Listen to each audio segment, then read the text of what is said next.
جب پھر فتح مکہ ہوا اس وقت صحابہ آپس میں کہہ رہے تھے کہ آج تو بدلے کا دن ہے. اس وقت اللہ کے رسول صلی اللہ علیہ وسلم نے ان سے بدلہ نہیں لیا، حالانکہ کتنے ظلم و ستم کر چکے تھے اس سے پہلے.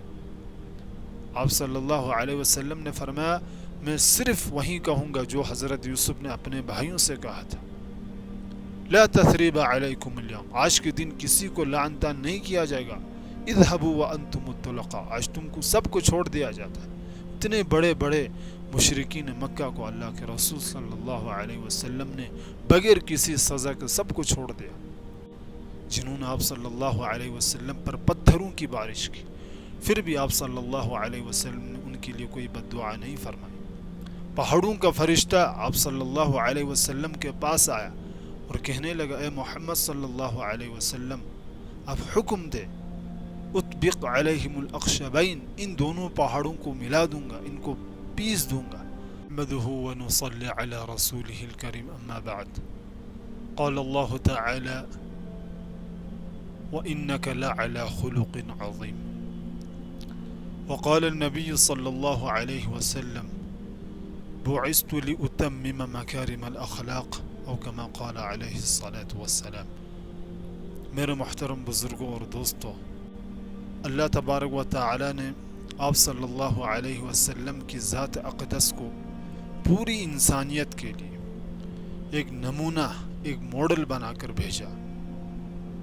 لقد كان لكم في رسول الله اسوة حسنة.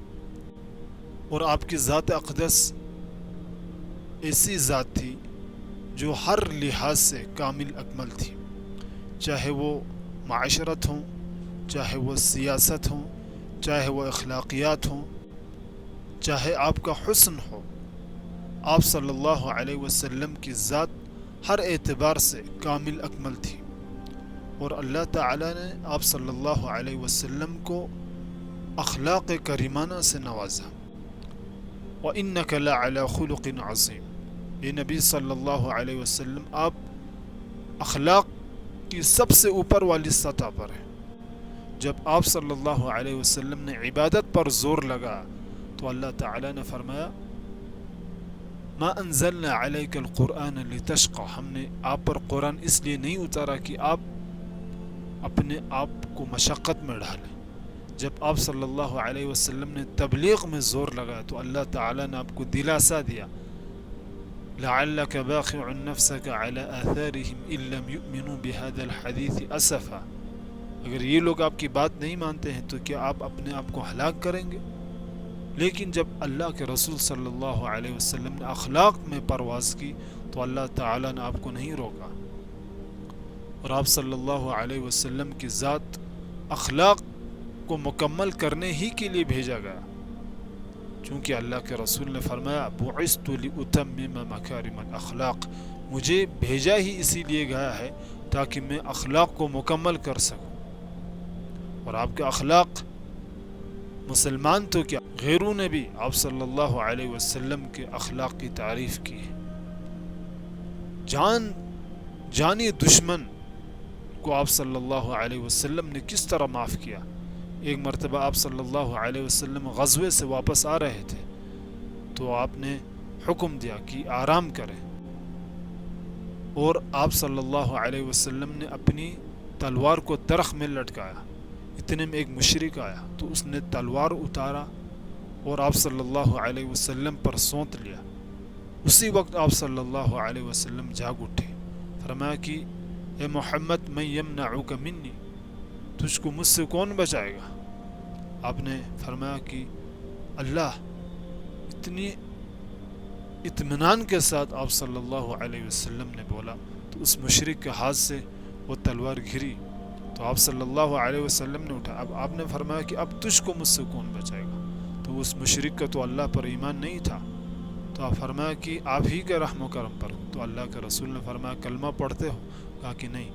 فخلى سبیل رسول اللہ صلی اللہ علیہ وسلم، آپ صلی اللہ علیہ وسلم نے اس کا راستہ صاف کیا، اس کو چھوڑ دیا. جب وہ شخص وہاں اپنے لوگوں کے پاس پہنچا تو کیا فرمایا؟ جئتکم من عند خیر الناس، میں لوگوں میں سب سے بہترین شخص سے پاس ہو کر آیا. تو وہ آپ صلی اللہ علیہ وسلم کے اخلاق سے متاثر ہوا. جب پھر فتح مکہ ہوا اس وقت صحابہ آپس میں کہہ رہے تھے کہ آج تو بدلے کا دن ہے. اس وقت اللہ کے رسول صلی اللہ علیہ وسلم نے ان سے بدلہ نہیں لیا، حالانکہ کتنے ظلم و ستم کر چکے تھے اس سے پہلے. آپ صلی اللہ علیہ وسلم نے فرمایا میں صرف وہی کہوں گا جو حضرت یوسف نے اپنے بھائیوں سے کہا تھا، لا تثریب علیکم اليوم، آج کے دن کسی کو لعن طعن نہیں کیا جائے گا. اذهبوا وانتم الطلقاء، آج تم کو سب کو چھوڑ دیا جاتا ہے.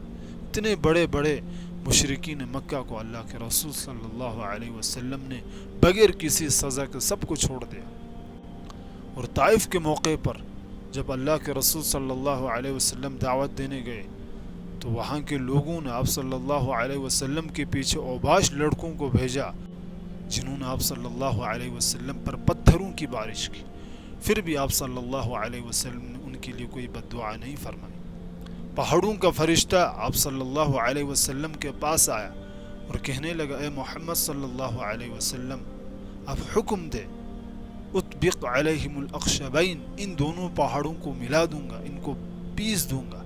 تو آپ صلی اللہ علیہ وسلم نے دعا فرمائی اللہم اشکو ضعف قوتی وقلت حیلتی وحوانی علی الناس. اس میں اللہ کے رسول صلی اللہ علیہ وسلم نے کس طرح اپنی عاجزی اور انکساری کو اللہ کے سامنے رکھا. تو آپ کو بھیجا ہی اسی لیے گیا تھا تاکہ آپ تمام دنیا کے لیے رحمت بن کر آئے. وما ارسلناک الا رحمتا للعالمین. اور آپ صلی اللہ علیہ وسلم کو بھیجا ہی اسی لیے گیا تھا تاکہ اخلاق کی تکمیل ہو سکے.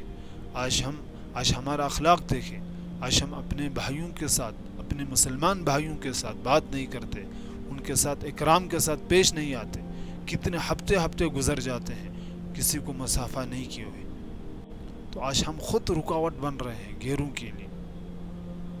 اگر ہم اخلاق سے کام لیں گے، اگر ہمارے اخلاق اچھے ہوں گے تو غیر متاثر ہو جائیں گے، وہ خود بخود اسلام کے اندر داخل ہو جائیں گے. آج اسی لیے غیر آج اسلام کے اندر کیوں نہیں آ رہے، وہ اسلام کو ماننے کے لیے کیوں نہیں تیار ہے؟ اس لیے کیونکہ آج کے مسلمان کے اخلاق سے وہ متاثر نہیں ہوا.